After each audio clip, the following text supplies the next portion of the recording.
मंत्री जी, आजादी का अमृत महोत्सव, ऐसे में आपने झंडारोहण भी किया है, क्या कहेंगे?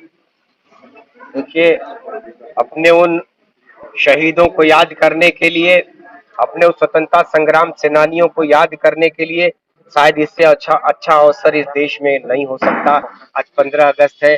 आजादी के जश्न में पूरा देश डूबा हुआ है। हम सब भारतवासी कहीं न कहीं से पहली बार जिस तरीके से तिरंगे को हर घर पे फहराने का सौभाग्य मिला है, हर भारतवासी आज अपने घर पे तिरंगा झंडा फहरा रहा है और सड़कों पर एक जनसैलाब उमड़ा है, हुजूम उमड़ा है। स्कूल, कॉलेज और बच्चों तक सीमित रहने वाला यह पर्व आज हर घर तक पहुंचा है, जन जन तक पहुंचा है।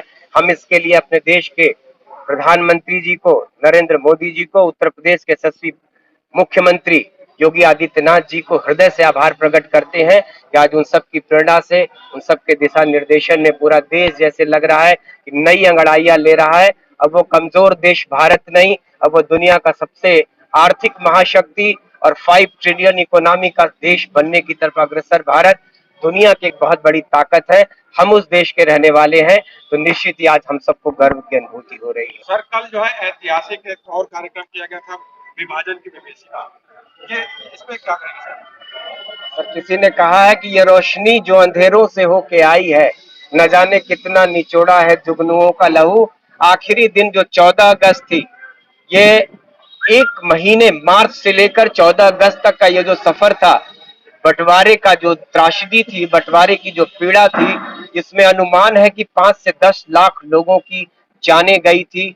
पंजाब का बंटवारा हुआ था, पश्चिम बंगाल का बंटवारा हुआ था और इस देश के 2 टुकड़े हुए थे, उसमें लाखों लाख लोगों का। आज तक इस देश ने 75 वर्षों में कभी उन शहीदों को, उन कुर्बानियों को, उन शहादतों को याद नहीं किया था।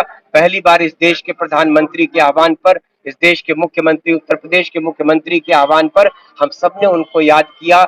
एक दुख की घड़ी थी, दुख का मौका था। उन सब की याद में पहली बार हम लोगों ने मौन जुलूस निकाला, उनकी शहादत को नमन किया। इसलिए कल का दिन, लेकिन चूंकि अगला ही दिन आजादी का दिन था, 200 साल की गुलामी के बाद देश आजाद हुआ था, तो देश ने कहीं न कहीं से हंसते हुए उस पीड़ा को भुला दिया था। लेकिन फिर से माननीय नरेंद्र मोदी जी ने और योगी आदित्यनाथ जी ने देश को फिर से उन क्षणों को याद करने का मौका दिया। मंत्री जी, तिरंगा तिरंगा की अगर बात करें, तो तिरंगा ने गाजीपुर के इतिहास में पहली बार सत्ता और विपक्ष को एक साथ मिलाने का भी काम किया है, उसको लेकर क्या कहेंगे? सर, ये तिरंगा सबका है, सबका हक है उस तिरंगे पर। वो जो तीनों रंग है ना, वो देश की एकता का प्रतीक है, देश की आपसी मोहब्बत भाईचारे का प्रतीक है। गंगा जमुनी तहजीब का ये हमारा तिरंगा कहीं न कहीं से हर भारतवासी का उस पर उतना ही हक है, क्या पक्ष क्या विपक्ष। कम से कम आज के दिन हम सबको सिर्फ हिंदुस्तानी बने रहने का हक है। किसी पार्टी का और किसी किसी तरह का बंटवारा, आज उस तरह की कोई बात हमसे नहीं होनी सैनिकों के चाहिए। सम्मान का कार्यक्रम चल रहा है, क्या कहना है सैनिकों का? सर, उन्हीं की तो देन है कि आज देश सुरक्षित है, वरना आजादी के बाद आपने देखा कि कैसे इस देश पर लगातार आक्रमण हुए, हमले हुए, फिर भी हमारी सीमाएं सुरक्षित रहीं।